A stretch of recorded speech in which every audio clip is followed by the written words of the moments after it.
ध्यान देना बच्चों, एक एक चीज पर समझने की जरूरत है। दूसरा पॉइंट क्या है? Profit and loss appropriation account. Profit and loss appropriation account. अभी ये भी बताया जाएगा कब कौन सा बनेगा, क्या चीज होगी जब बनेगा। Capital account. तीसरी चीज क्या है? Capital account. ठीक है। फोर्थ है करंट अकाउंट। तो आप पूरे सारे के सारे पॉइंट्स को ढंग से नोट करो, एक एक पॉइंट को नोट करो। मैंने आपको बताया है अभी आपको ये चैप्टर शुरुआत हो रही है, तो एक एक पॉइंट पर ध्यान दो। आपने जितनी भी बातें सुननी है, समझनी है, बार बार रिपीट करके सुनो, समझो, आपको समझ में आएगा जरूर।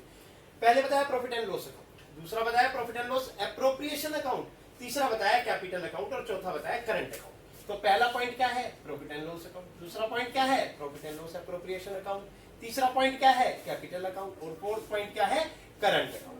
अब सबसे पहले बताया गया कि प्रॉफिट एंड लॉस अकाउंट कब बनाया जाता है और क्यों, किस प्रॉफिट एंड लॉस अकाउंट। आपके एग्रीमेंट में, आपके क्वेश्चन में, अब न्यूमेरिकल पार्ट को मैंने बोला मैं क्वेश्चन नहीं बोलता, मैं एग्रीमेंट बोलता हूं। क्यों एग्रीमेंट बोलता हूं? क्योंकि पार्टनरशिप क्या है? एक लीगल एग्रीमेंट है, और वो लीगल एग्रीमेंट को अगर आपने समझना है तो उसको एग्रीमेंट ही समझो बार बार, उसको एक न्यूमेरिकल मत समझो, एक क्वेश्चन मत समझो। अगर ए और बी दो पार्टनर हैं तो आप खुद ए बनो और अपने किसी फ्रेंड को बी बनाओ, और फिर उसके साथ मिलकर उस बिजनेस को आगे रीड करो। ये डिसाइड करके चलो, ए ने 5 लाख कैपिटल लगाई तो ए आप हो, बी ने 3 लाख कैपिटल लगाई तो बी आपका फ्रेंड है। तब आपको समझ आएगा कि क्या चीज है और क्या नहीं है। प्रॉफिट एंड लॉस अकाउंट की बात हो रही है यहाँ। तो प्रॉफिट एंड लॉस अकाउंट का फॉर्मेट क्या है? जो फॉर्मेट मैं आपको देता जा रहा हूं, फॉर द ईयर एंडेड 31 मार्च, जो भी ईयर है, आपको पता है फाइनेंशियल ईयर है, क्लोजिंग 31 मार्च होती है, कुछ बिजनेस में 31 दिसंबर होती है, आपने यहां ले लिया। उसके बाद आपने फॉर्मेट प्रिपेयर किया। मैं फॉर्मेट प्रिपेयर करके आपको बता रहा हूं इस फॉर्मेट में क्या क्या आता है और कैसे कैसे आता है, ये भी आप जान। Particular amount, particular amount, particular amount, फिर पार्टिकुलर अमाउंट। तो यहां पर सबसे पहले बिजनेस अगर लास्ट कई ईयर से, पिछले कई सालों से चल रहा है तो उसका कुछ ना कुछ प्रॉफिट हमें गिवन होगा। उस प्रॉफिट को यहां बाय नेट प्रॉफिट के नाम से डाल देंगे, उस प्रॉफिट को बाय नेट प्रॉफिट के नाम से डाल देंगे। यहां पर आपने ध्यान देना है। उसके बाद इस प्रॉफिट में से प्रॉफिट एंड लॉस अकाउंट में क्या क्या आता है? सबसे पहले आपको एक पतेली बात बताऊंगा, टू इंटरेस्ट ऑन लोन इसी में दिखाया जाता है। और ये इंटरेस्ट ऑन लोन किसी भी पार्टनर का हो सकता है, ए का हो सकता है, बी का हो सकता है, सी का हो सकता है। और आपको एक और बात बता दूं, ये जो इंटरेस्ट ऑन लोन होता है @ 6% चार्जेबल होता है। यहाँ पर ये भी समझ लो कि जो इंटरेस्ट ऑन लोन है वो 6% चार्जेबल होता है। और ये P&L अकाउंट में आता है, एप्रोप्रिएशन अकाउंट में नहीं आता। लेकिन कुछ कंडीशंस हैं, हम P&L एप्रोप्रिएशन में दिखा देते हैं, बट वहां दिखाने की जरूरत नहीं है। क्यों नहीं है? क्या रीजन है? उसके पीछे भी रीजन सुन लो। Because interest on loan capital account में भी दिखाया नहीं जाता, इसलिए उसे profit and loss appropriation account में भी दिखाया नहीं जाता। उसे कहां चार्ज किया जाता है? प्रॉफिट एंड लॉस अकाउंट में। दूसरा पॉइंट हमारा आता है, दूसरा पॉइंट आता है मैनेजर कमीशन। अगर आपने मैनेजर को कमीशन देना है, किसको कमीशन देना है? मैनेजर को कमीशन देना है, तो भी आप कहां दिखाओगे? प्रॉफिट एंड लॉस अकाउंट में दिखाओगे। इसके बाद टू ऑफिस सैलरी, आपने 11th क्लास में फाइनेंशियल स्टेटमेंट पढ़ा है और आप मेरी वीडियो में भी देखेंगे। उस फाइनेंशियल स्टेटमेंट में, उस फाइनेंशियल स्टेटमेंट में जितने भी ऑफिस एक्सपेंसेस हैं, ऑफिस रेंट है, तो वो कहां जाएगा? प्रॉफिट एंड लॉस अकाउंट से निकाला जाएगा। To office any expenses, office से रिलेटेड कोई भी एक्सपेंसेस कहां जाएंगे? P&L से चार्ज किए जाएंगे। तो इन छोटी छोटी बातों पर आपने ध्यान देना है। एडमिनिस्ट्रेटिव एक्सपेंसेस भी यहीं से चार्ज होंगे। तो ये जो बातें मैं आपको बता रहा हूं, ये प्रॉफिट एंड लॉस अकाउंट में आएंगी, ये आपने ध्यान देना है। और यहां आने के बाद इस प्रॉफिट में से 1 2 3 4 5 आइटम डिलीट कर दिया, 5 आइटम का टोटल कर लिया। ये मान लो आपका कुछ अमाउंट है 10 लाख के आसपास, ये अमाउंट है 1 2 3 4 5 लाख 40,000। तो यहां पर जो प्रॉफिट आएगा, to profit transfer, profit transfer to P&L appropriation account. किसमें आएगा ये? P&L appropriation account. इसको आगे और बढ़ा देते हैं, आगे और बढ़ा देते हैं, यहाँ पर टोटल क्लोज कर देते हैं। तो ये जो हमने अभी अमाउंट ट्रांसफर किया है ये किसमें ट्रांसफर करेंगे? P&L अप्रोप्रिएशन अकाउंट में। तो नेक्स्ट फॉर्मेट में, इसी बोर्ड पर मैं इसको नेक्स्ट फॉर्मेट में कन्वर्ट करता हूं और आप इस चीज को समझने की कोशिश करना कि कौन कौन सी चीजें प्रॉफिट एंड लॉस अकाउंट में आई हैं। तो जो पहला फॉर्मेट है प्रॉफिट एंड लॉस अकाउंट, उसमें क्या क्या आया है। अब आगे नेक्स्ट स्टेप देखो आप। मैंने आपको पहला फॉर्मेट समझाया, ये भी आपको क्लियर कर दूं। इस साइड डेबिट साइड होती है और इस साइड क्रेडिट साइड होती है। Debit side profit and loss account बनाया for the year ending 31 March. Profit and loss account में बाय नेट प्रॉफिट डाला, उसके अंदर से इंटरेस्ट ऑन लोन माइनस किया, मैनेजर कमीशन माइनस किया, ऑफिस रेंट माइनस किया, office expenses, administrative expenses minus करने के बाद जो बैलेंस बचा वो profit transfer to P&L appropriation account, जो दूसरा अकाउंट बनाया जाएगा उसमें ट्रांसफर किया जाएगा। अब आप इसको समझेंगे कि कैसे किया जाएगा भाई। Profit and loss appropriation account में आगे ट्रांसफर किया जाएगा तो क्या क्या डाला जाएगा और कैसे कैसे उसको कंसेप्ट को फॉलो किया जाएगा, ये समझेंगे।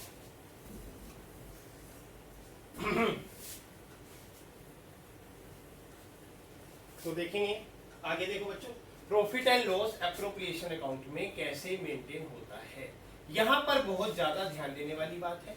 मोस्टली सभी न्यूमेरिकल पार्ट में profit and loss appropriation account में आपको profit and loss appropriation account बनाया जाता है, जो आपको ध्यान देना जरूरी है। अब इसको कैसे बनाना है, यहाँ ये भी ध्यान दे दो।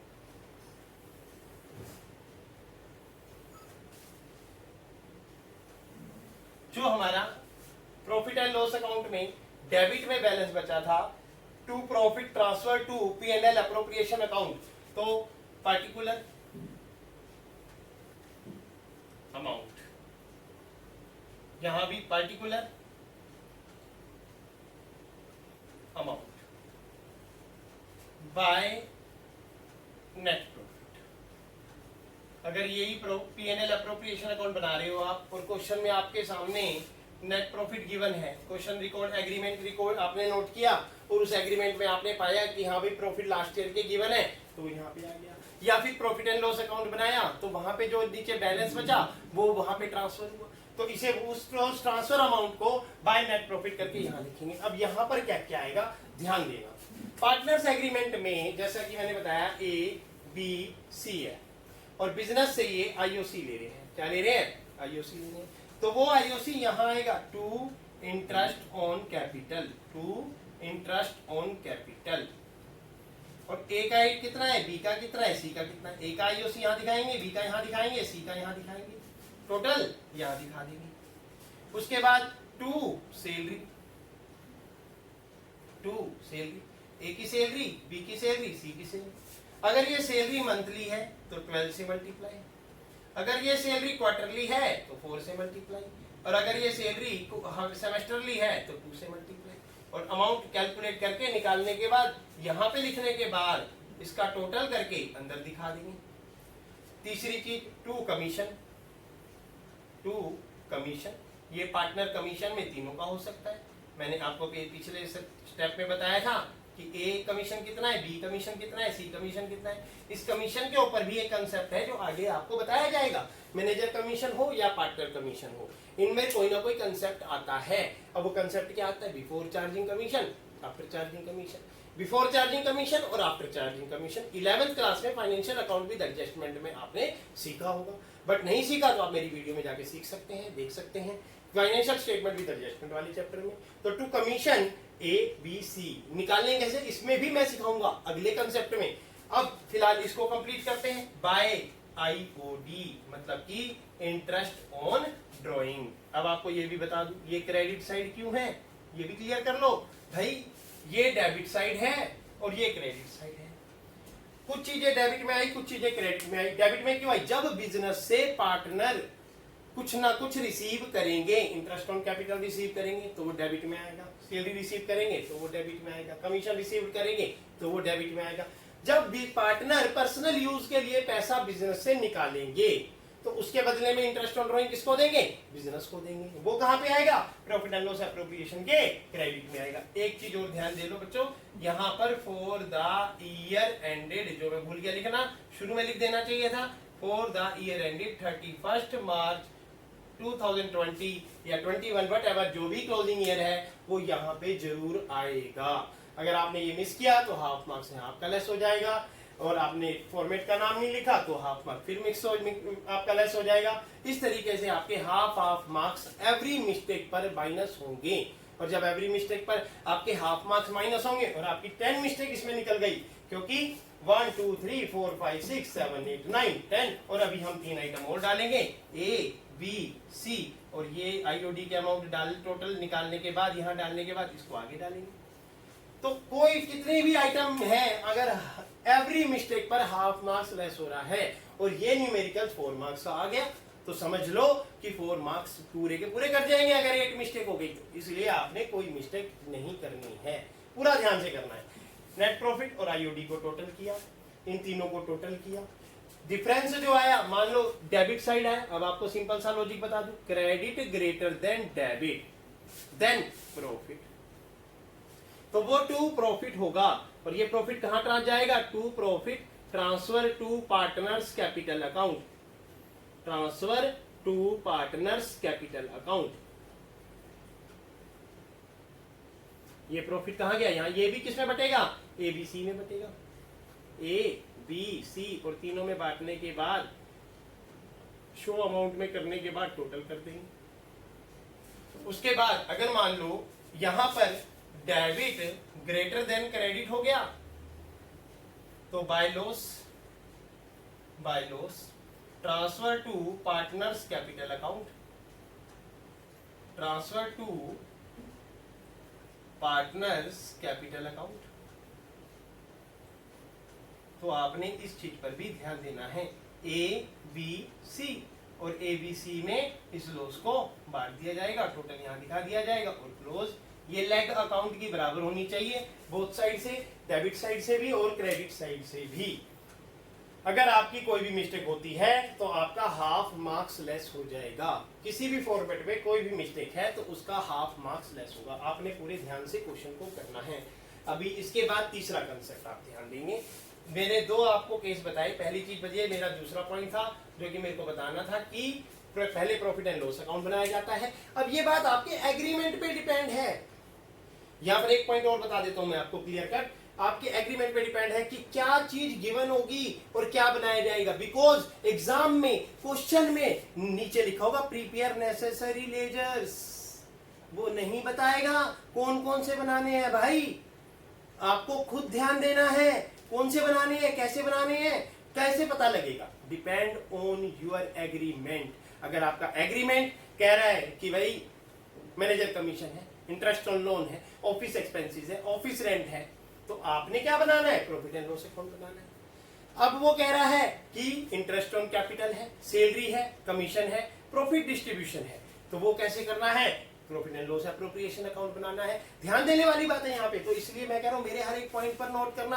आप ही के एग्जाम का रिजल्ट है, मेरा रिजल्ट नहीं है। आपका रिजल्ट बनेगा, मेरा रिजल्ट नहीं बनेगा, इसलिए आप पूरा ध्यान देना। एक एक पॉइंट में मैं इसके बाद न्यूमेरिकल भी कराऊंगा, एक एक न्यूमेरिकल कराऊंगा, पूरी डीके गोयल, पूरी टीएस ग्रेवाल के एवरी न्यूमेरिकल को, टफ से टफ न्यूमेरिकल को मैं आने वाले समय में शेयर करने वाला हूँ। बिल्कुल एक एक स्टेटमेंट पर ध्यान देना मेरी। अच्छा, एक पॉइंट मेरा जो यहाँ रह गया, जो इंटरेस्ट ऑन ड्रॉइंग की बात हो रही है, when, ध्यान देना, when time period is not given, then interest on drawing will be charged only 6 months। तो यहाँ पर बहुत पॉइंट समझने का है। अगर आपने यहाँ ड्राइंग पर इंटरेस्ट नहीं देखा कि 6 मंथ चार्ज किया जाएगा, मैं यहाँ एक बार और लिख देता हूँ, जो इस पर आईओडी होगा वो 6 मंथ का लगाया जाएगा। आईओडी पर आपने पूरा ध्यान देना है। इसके बाद भी मैं कई बार ये पॉइंट बताऊंगा, कई बार आप ध्यान देना, क्योंकि आपके एग्जाम का सवाल है, मेरा एग्जाम का सवाल नहीं है। पर आप ध्यान दोगे तो आपको क्लियर होगा कि हाँ वाकई में ही जब भी इंटरेस्ट ऑन ड्रॉइंग की बात आए तो वो 6 मंथ के लिए चार्ज होगा।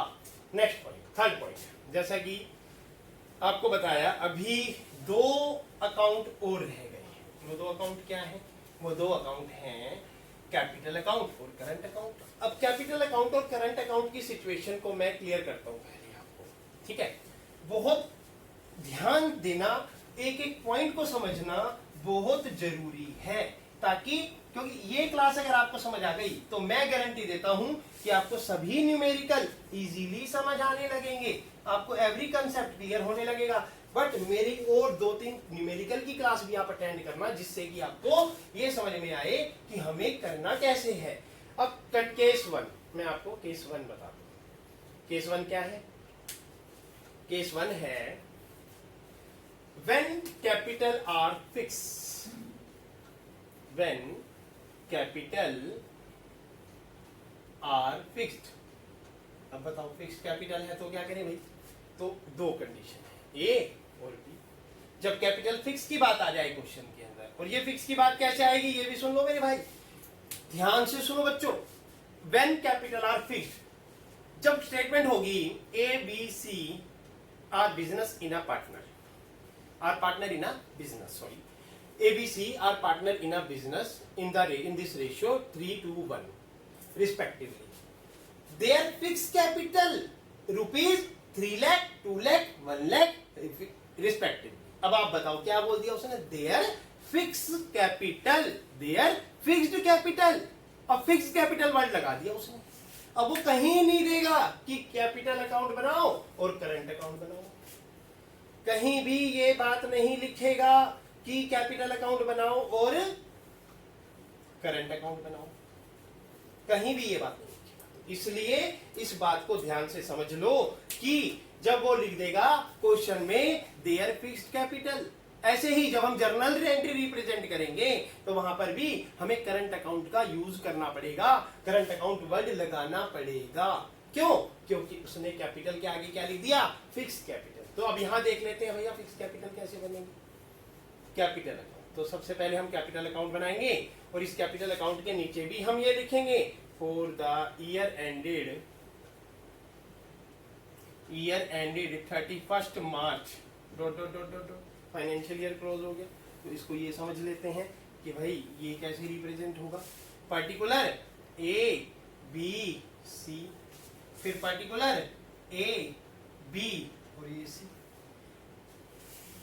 Particular A B C, particular A B C. तो पर्टिकुलर ए बी सी है। सबसे पहले यहां पे लिखेंगे बाय बैलेंस बी डी। आपको ये भी क्लियर कर दूं, ये डेबिट साइड है कैपिटल अकाउंट की और ये क्रेडिट साइड है कैपिटल अकाउंट की। बाय बैलेंस बीडी, जो बिजनेस में ए ने कैपिटल लगाई वो यहां आएगी, बी ने लगाई वो यहां आएगी और सी ने लगाई वो यहां आएगी। उसके बाद बाय कैश, ब्रैकेट में एडिशनल कैपिटल, ब्रैकेट में क्या आया? Additional capital. तो एडिशनल कैपिटल को भी आप अगर ए ने नहीं लगाई तो ए का नहीं आएगा, बी ने लगाई तो बी की आएगी, सी ने लगाई तो सी की आएगी। एक आता है टू कैश। ये टू कैश जो है withdraw from business, withdraw capital from business. अब आप क्या होगे, ये तो भाई पर्सनल यूज होता है, ड्राइंग होती है विड्रॉ कैपिटल फ्रॉम बिजनेस। आप बोलोगे सर ये तो पर्सनल यूज होती है, ड्राइंग होती है। भाई पर्सनल यूज होती तो मैं ड्राइंग लिखता, मैंने ड्राइंग लिखा ही नहीं, मैंने तो टू कैश लिखा और ये भी लिखा विड्रॉ फ्रॉम बिजनेस। अगर मान लो ए ने 10 लाख रुपए लगा दिए और वो इस 10 लाख में इसकी कैपिटल, और इसने 5 लाख, इसने 3 लाख लगाई, ए ने तो बहुत ज्यादा कैपिटल लगा रखी है, उसको लग रहा है इन्होंने तो बहुत कम लगाई है, क्यों ना मैं 2 लाख निकाल लूं 7 लाख कर लूं, क्यों ना मैं 2 लाख निकाल के 8 लाख कर लूं, क्यों ना मैं 3 लाख निकाल के 7 लाख कर लूं, तो अभी तो 752 होगी। तो उसने सोचा कि मैं 2-3 लाख कैपिटल निकाल लेता हूं। तो ऐसी कैपिटल को अगर वो निकाल लेता है वो पर्सनल यूज नहीं कहलाती। पर्सनल यूज होती तो अपने पर्सनल एक्सपेंडिचर करता, वो उससे पर्सनल एक्सपेंडिचर नहीं करना चाह रहा, अब वो किसी अदर बिजनेस में इन्वेस्ट करना चाह रहा है और अदर बिजनेस में इन्वेस्ट करना चाह रहा है और फिर इस पर्पस से निकाल रहा है, तो वो क्या कहलाएगी? To cash withdraw capital from business. तो ऐसे ही उसने निकाली, बी ने भी निकाल ली, सी ने कहा मैं नहीं निकालता, कुछ अमाउंट सी बी ने भी देखा देखी निकाल लिया। तो ये थोड़ा सा माइंड सेट करना पड़ता है कि किस टाइप की कैपिटल निकाल रहे हैं। इसी पर आईओसी भी डिपेंड होता है, ये भी ध्यान रखना। जब आईओसी का कंसेप्ट आएगा, आपको बताया जाएगा, तो वहां क्लियर किया जाएगा कि इंटरेस्ट ऑन कैपिटल में, अब मान लो ये कैपिटल 1 अप्रैल को लगाई, 1 अप्रैल 2020 को लगाई, तो ये 3 महीने बाद इसने इतनी कैपिटल निकाल ली, तो जो ये कैपिटल चली वो 3 मंथ चली, तो आईओसी इस पर 3 मंथ का लगेगा, और फिर 9 मंथ का आईओसी किस पर लगेगा। मान लो ये 10 लाख थे, 3 लाख निकाल लिए, 7 लाख पर जो आईओसी लगेगा वो 9 मंथ का लगेगा। आगे चल के न्यूमेरिकल पार्ट में ये बातें समझ आएंगी, मैं आपको अच्छे से समझाऊंगा आगे। उसके बाद इन दोनों को ऐड करा, to balance carry down, future में इनकी कैपिटल ये फिक्स्ड बनी रहेगी, इसमें कोई बदलाव नहीं आएगा। तो इस बात को तो बोलते हैं बच्चों फिक्स कैपिटल। आप चाहो तो इसको फॉर्मेट को नोट कर सकते हो, अंडरस्टैंडिंग कर सकते हो, और मेरी बात को बार बार सुन के समझ के अपने माइंड में सेट कर सकते हो। इसके बाद मैं बताऊंगा इसके अंदर करंट अकाउंट कैसे बनता है। नोट करना चाहो तो स्क्रीनशॉट ले सकते हो।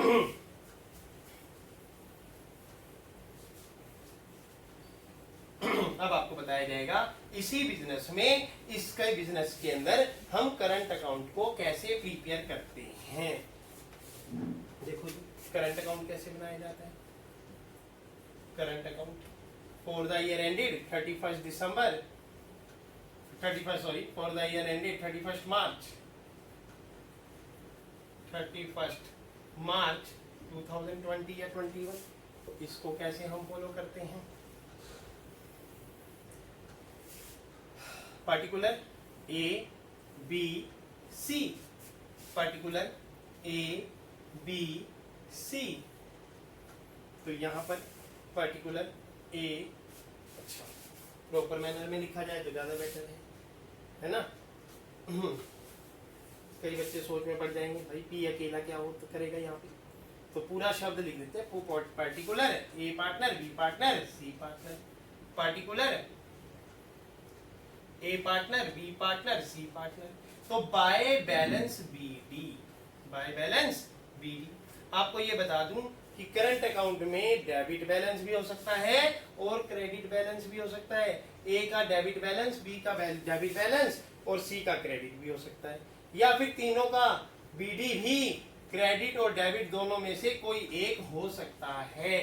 अगर क्वेश्चन में ए का बोला गया डेबिट बैलेंस तो ए का इधर आ जाएगा, बी का बोला गया क्रेडिट बैलेंस तो बी का उधर आ जाएगा, सी का बोला गया डेबिट बैलेंस तो इधर आ जाएगा। दोनों एक साइड मिलेगा, one side any balance maintain होगा, चाहे वो क्रेडिट में हो किसी का भी, चाहे वो डेबिट में हो किसी का भी, ए का बी का या सी का। उसके बाद हमने profit and loss appropriation account बनाया था। Profit and loss appropriation account के डेबिट में हमने इंटरेस्ट ऑन कैपिटल दिखाया था, वो interest on capital by interest on capital आ जाएगा, आईओसी बोलते हैं जिसको। आपको ये भी बता दूं कि कुछ बुक्स में और हमारे बोर्ड में भी, और अब दो बोर्ड की बात, यहाँ पर स्टेट बोर्ड की भी बात होती है, एक होता है आईसीएसई बोर्ड, एक होता है सीबीएसई बोर्ड, एक होता है स्टेट बोर्ड और एक होता है आईबी बोर्ड। यहाँ पर आईसीएसई बोर्ड और सीबीएसई बोर्ड के एग्जामिनेशन के टाइम पर जो चेकिंग सिस्टम होता है कुछ डिफरेंट होता है। अब डिफरेंट में ज्यादा नहीं बताना चाहूंगा आपको, बट मैं आपको कुछ सिस्टम क्लियर करना चाहूंगा। आप ये बताइए जो करंट अकाउंट बना रहे हैं और वहां पर आपने profit and loss appropriation account बनाया, तो आईओसी को कहां डाला, profit and loss appropriation account में डाला। तो आप यहां पर पी एंड एल एपीपी लिखोगे और ब्रैकेट में लिख दोगे आईओसी। भाई profit and loss appropriation account से ट्रांसफर कौन हो गया, आईओसी आया। अगेन फिर आप by P and L APP account लिखोगे और यहां पे क्या डाल दोगे, सैलरी। लेकिन आपको एक बात बता दूं, आप चाहो तो बाय सैलरी भी लिख सकते हो, आप चाहो बाय इंटरेस्ट ऑन कैपिटल भी लिख सकते हो, क्योंकि बोर्ड इस चीज को रॉन्ग नहीं कहता। बट अकॉर्डिंग टू लेजर अगर मैं कहूं बताऊं आपको, तो शिफ्ट कैसे हो रहा है वो, भाई पी एंड एल एपीपी से हो रहा है। एंट्री क्या हो रही थी वहां पर, जर्नल एंट्री क्या हो रही थी, profit and loss appropriation account, profit and loss appropriation account debit to A current account, to B current account, to C current account.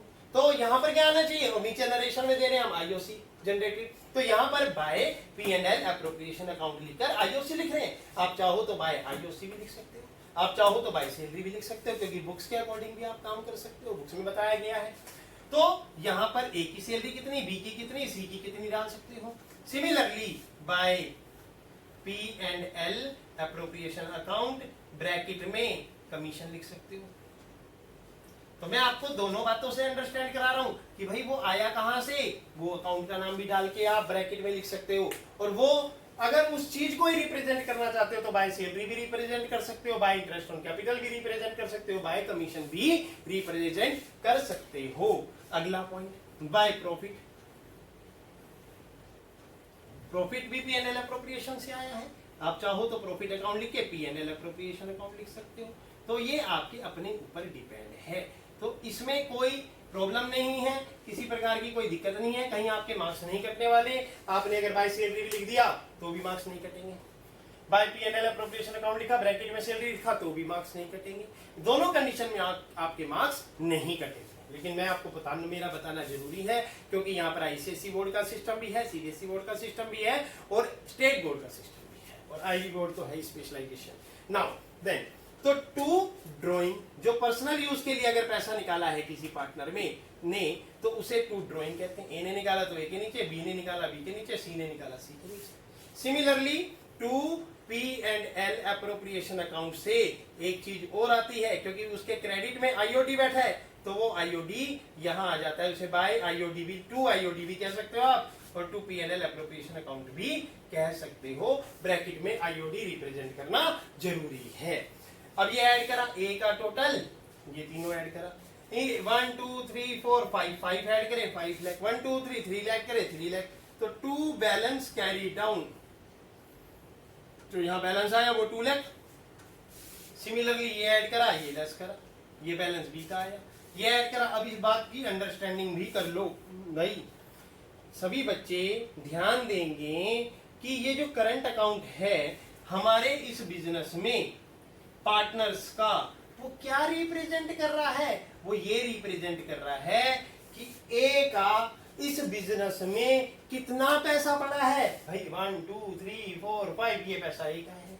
Similarly current balance, IOC, salary, commission, profit, B का total. Similarly C का total, ए ने इतना withdraw कर लिया, ठीक है, drawing withdraw कर ली, IOD निकाल गया, तो जो उसका बैलेंस बच गया वो हमारे बिजनेस में, हम तो पार्टनर है ना एबीसी, तीनों के बिजनेस में ए का ये कैरी डाउन रखा है, बी का ये कैरी डाउन रखा है, सी का ये कैरी डाउन रखा है। तो ये बात आपको समझ आ गई, करंट अकाउंट क्लियर हो गया, और केस 1 मेरा कंप्लीट क्लियर हो गया, समझने वाली बात थी, समझा दी। अब आपको बताऊंगा case 2 when capital R fluctuating. मैं कोशिश कर रहा हूं कि वीडियो ज्यादा लंबी भी ना बने और आपको कंसेप्ट भी अच्छे से समझ आ जाए। मैं इस पूरी वीडियो में, इस पूरे पार्ट में एक न्यूमेरिकल के साथ इसको क्लोज करूंगा। उसके बाद जब मैं अगली क्लास बनाऊंगा, अगली क्लास का वीडियो प्रिपेयर करूंगा इसमें, तो आपको उसके अंदर बहुत सारी चीजों का ज्ञान दूंगा। किस चीज का ज्ञान दूंगा? मैनेजर कमीशन का ज्ञान दूंगा सबसे पहले तो। उसके बाद इंटरेस्ट ऑन ड्राइंग की नॉलेज दूंगा, इंटरेस्ट ऑन लोन की नॉलेज दूंगा, interest on capital, calculation of interest on capital की नॉलेज दूंगा, देन उसके ऊपर न्यूमेरिकल कराऊंगा। अभी फिलहाल केस 2 की बात हो रही है। केस 2 हमारा है when capital R fluctuating, when capital R fluctuating. तो ये देख लो भाई, ये क्या होता है फ्लक्चुएटिंग। कुछ बच्चे समझना सोचते हैं, बट इज फ्लक्चुएटिंग। फिक्स का मतलब सबको पता है भाई, स्थायी है, उसमें हमारी कैपिटल फिक्स रहेगी। फ्लक्चुएटिंग का मतलब क्या है, थोड़ा सा हिंदी में भी लिख देते हैं, परिवर्तनशील। हो सकता है मात्रा इधर उधर हो, ध्यान मत देना, हमारे यहाँ की हिंदी कुछ ऐसे ही है। तो फ्लक्चुएटिंग क्या है?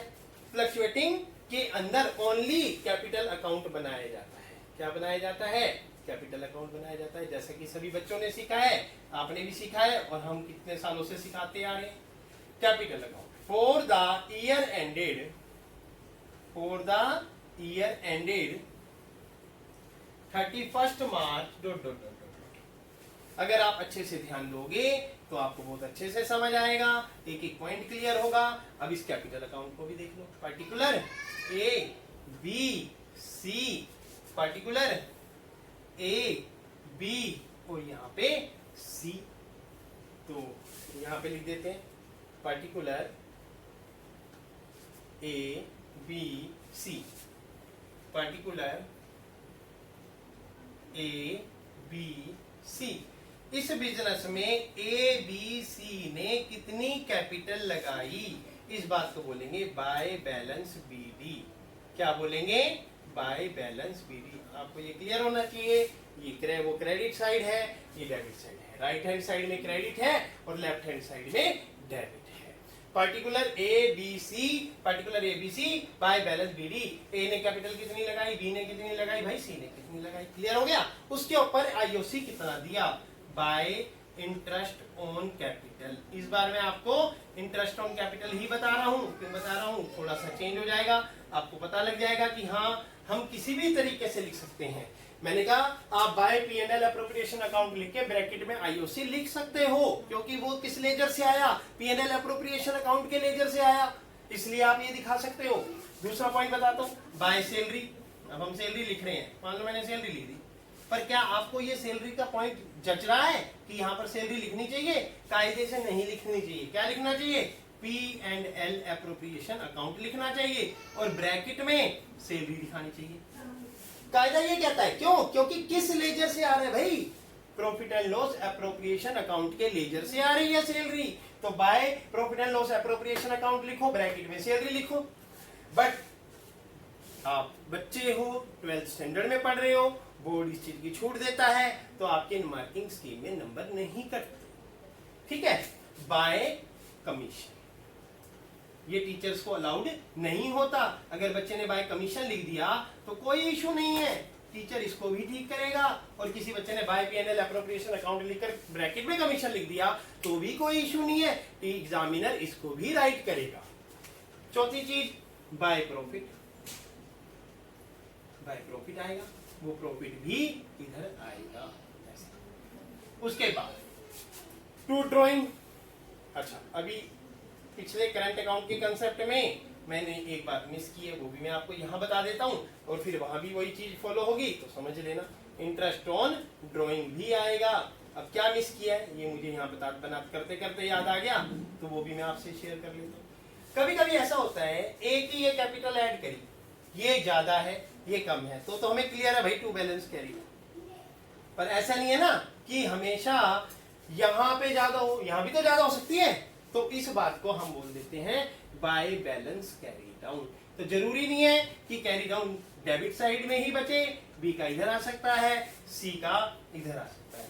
तो यहां पर ऐसे ही करंट अकाउंट में भी किसी का भी किसी के बराबर आ सकता है। अकाउंट में एक बात ध्यान रखना, जो लेफ्ट हैंड साइड और राइट हैंड साइड होती है, उसकी दोनों साइड में, लेफ्ट हैंड साइड और राइट हैंड साइड होती है, उसके दोनों साइड में लेग बराबर होती है। आप लेग को ऊपर नीचे नहीं कर सकते। कोशिश की जाए स्पेस भी कम से कम छोड़ा जाए, बिकॉज स्पेस ज्यादा छोड़ने से भी आपके मार्क्स कटते हैं। तो आपने इस हर एक पॉइंट पर ध्यान देना है। अभी मैंने आपको व्हेन कैपिटल आर फ्लक्चुएटिंग बता दिया, जिसके अंदर ओनली कैपिटल अकाउंट बनाया जाता है। कंडीशन सारी क्लियर कर चुका हूं।